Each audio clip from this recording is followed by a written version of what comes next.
Introducing YouTube memberships, a fun way to support the channel while getting some exclusive perks. Click the join button to become a member now and get benefits like badges next to your name on videos, behind-the-scenes photos, advantages during the live trivia game, discounts on merchandise, private one-on-one video chats, the ability to request future video topics, and exclusive 8 to 10 minute videos on the history of the NFL. And now, on with our feature presentation. October 8th, 2023. It's week 5 of the NFL season, and we head to Acrisure Stadium in Pittsburgh on this beautiful autumn day for a big AFC North rivalry game between the Baltimore Ravens and the Pittsburgh Steelers. This is a big game for a few reasons, not the least of which is the fact that it's Ravens-Steelers rivalry week, meaning that you've got two teams that absolutely despise each other in one of the best rivalries that the sport has to offer. For the Ravens, the main focus in our story today, they enter this one with a 3-1 record, while the Steelers enter this one at 2-2. If they win this game, they improve to 4-1 and are tied for the number 1 seed in the AFC, keeping pace for possible home field advantage throughout the playoffs and the lone first-round bye in the conference. Plus, a win by the Ravens gets them to a game and a half up on first place in the division, giving them a pretty nice cushion 5 weeks in. A loss here, however, could be absolutely costly. If you lose this game, then not only do you drop to 3-2, but the Steelers improve to 3-2 as well, and own the head-to-head tiebreaker, meaning that the Steelers, despite some absolutely ugly football that makes no sense whatsoever, would take over first place in the division. This would be a big win for the Ravens if they could improve on their already great start to the season. The good news for the Ravens is that they're in complete control of this contest to start off, and I truly mean complete control. Every single drive is ending with Steeler fans booing the offense and offensive coordinator Matt Canada, which makes sense because let's be honest, have you seen a Matt Canada-led offense? It's not pretty. By this point in the game, the Ravens have dominated possession and have dominated yardage, picking up 244 yards of offense compared to 89 for the Steelers. Roughly for every 1 yard the Steelers get, the Ravens are getting 2.5. The bad news is that despite that, somehow, the Ravens are only up by 7. How it's only a one-possession game is baffling, but when you factor in drop passes and self-inflicted wounds like a fumble in their own territory to give the Steelers good field position, it makes sense.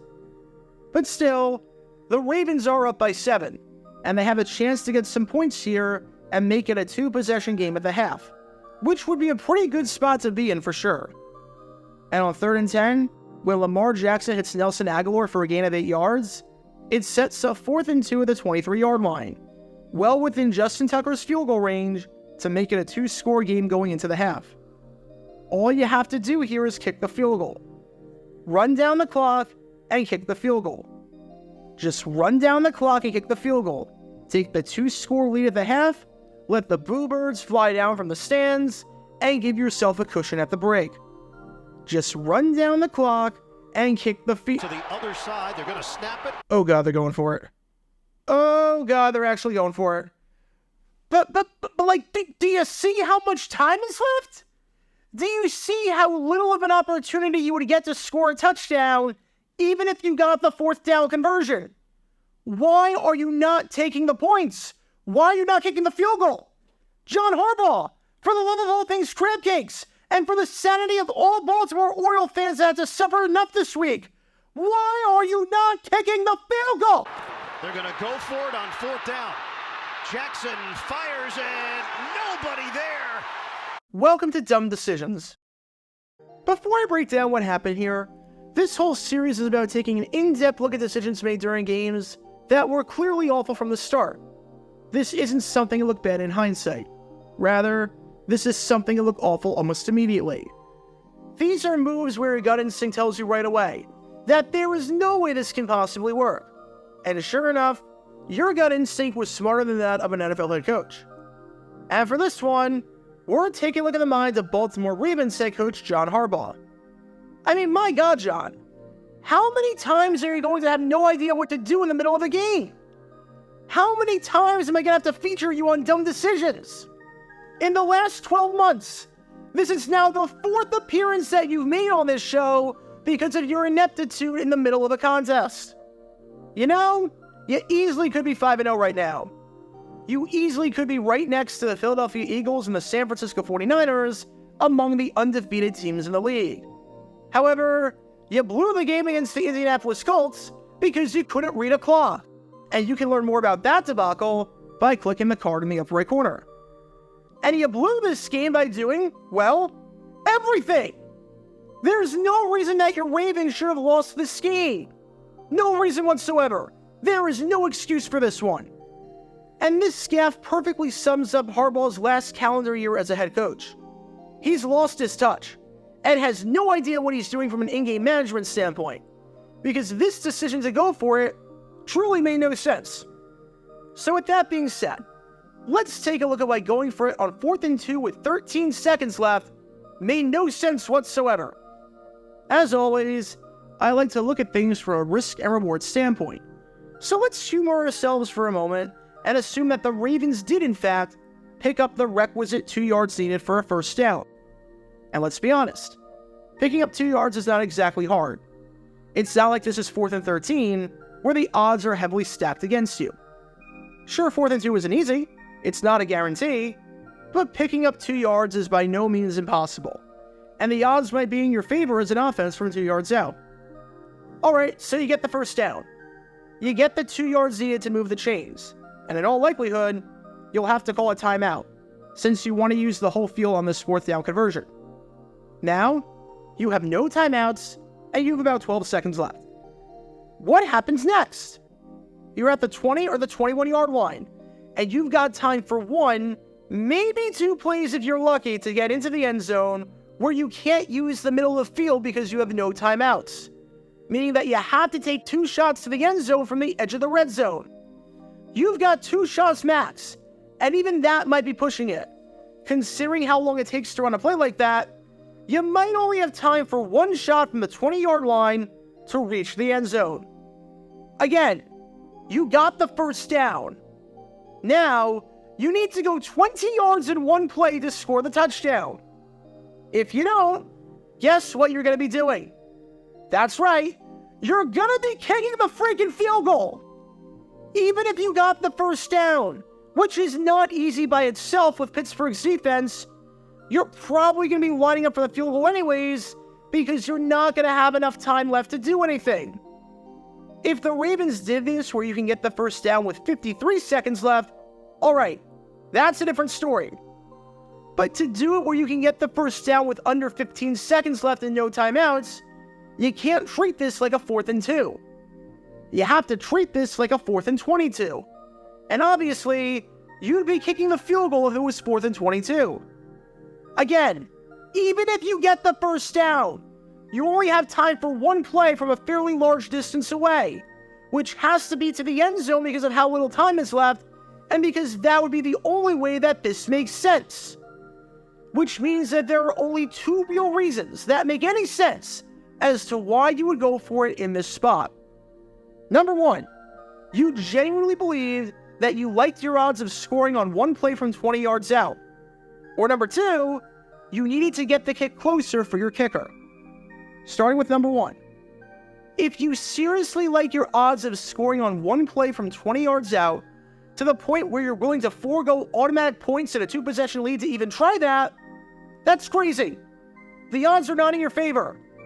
There is not a scenario in NFL history where the odds would be in your favor there. Which gives you a better chance of getting points and making it a 2-score game, because that's what you have to look at here. Kicking the field goal right then and there, or going for it, then trying to score a touchdown on 1 play from 20 yards out, and then, if that doesn't work, kicking the field goal. Take the guaranteed points, man! Take the guaranteed points, especially if both roads probably lead to a field goal.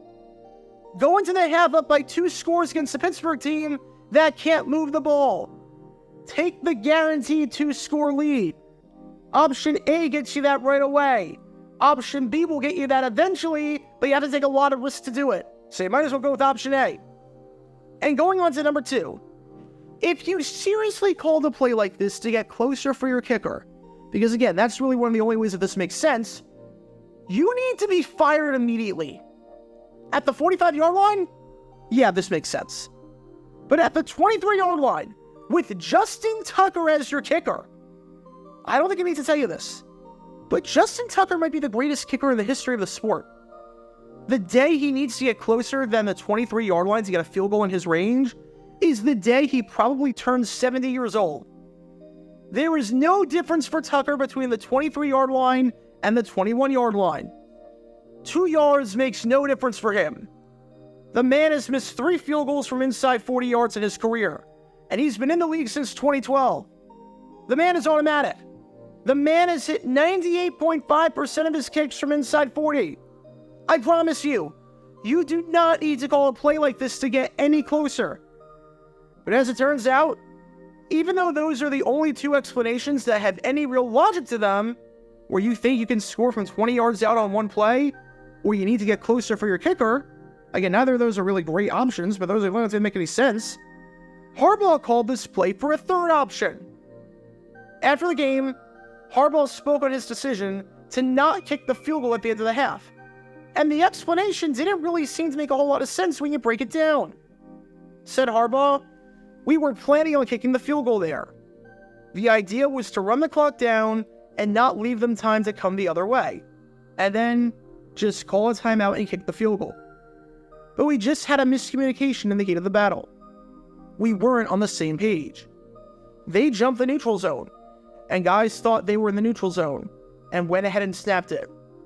So that wasn't what we were planning on doing. We just have to get better at operational things and just clean stuff up and make those plays." But again, something like this doesn't make a whole lot of sense. First off, how many miscommunications are you going to have? You had a miscommunication that cost you the game against the Colts because you couldn't read a clock and couldn't communicate that in time. And you had a timeout in your back pocket and decided not to use it. And now, you had a miscommunication here that cost you the game because you decided not to use your timeout to make sure everyone was on the same page. Like, if there's some confusion, and it's a critical situation, which this clearly was, and it's the end of the half, use your timeout. They're there for a reason. You have them for a reason.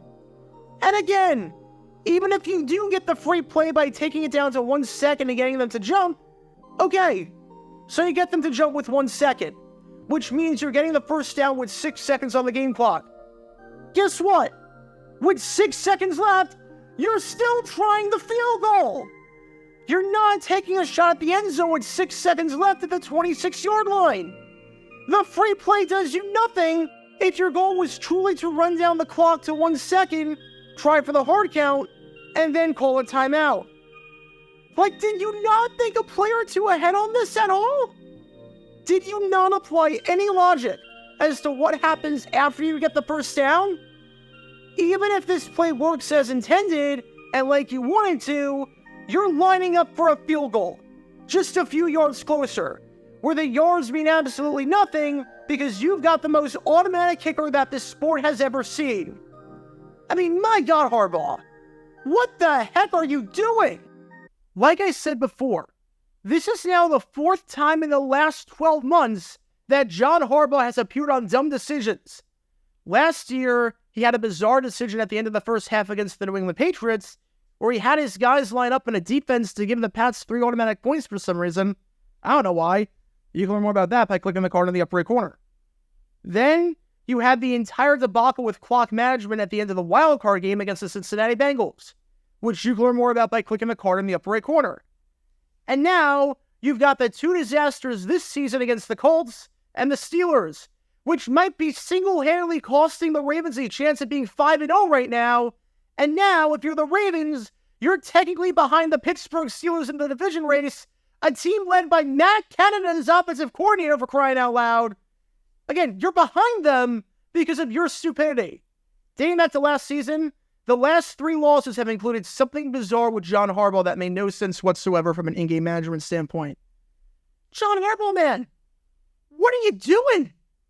So what do we learn from all of this?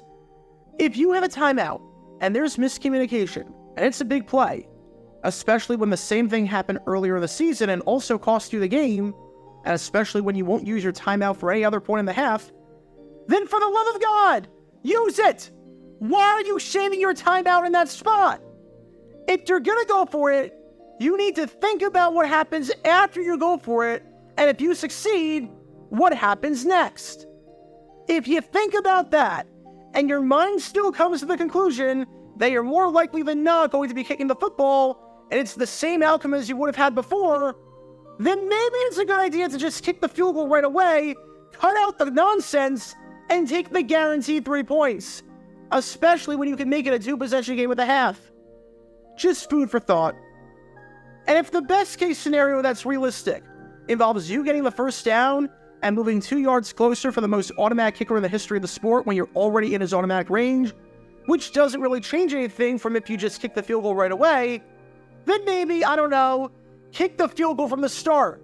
If you're not trying to get 2 yards on the play, you're trying to get 8 or 9, then really you got to treat it as 4th and 8 or 4th and 9, and in that case, you shouldn't be freaking going for it! John Harbaugh, man! You've lost your touch! You've fallen off badly! This is so bad, man. I mean, my God. Because when all these elements are in play, you can't exactly be surprised when this play backfires. Talk about a dumb decision.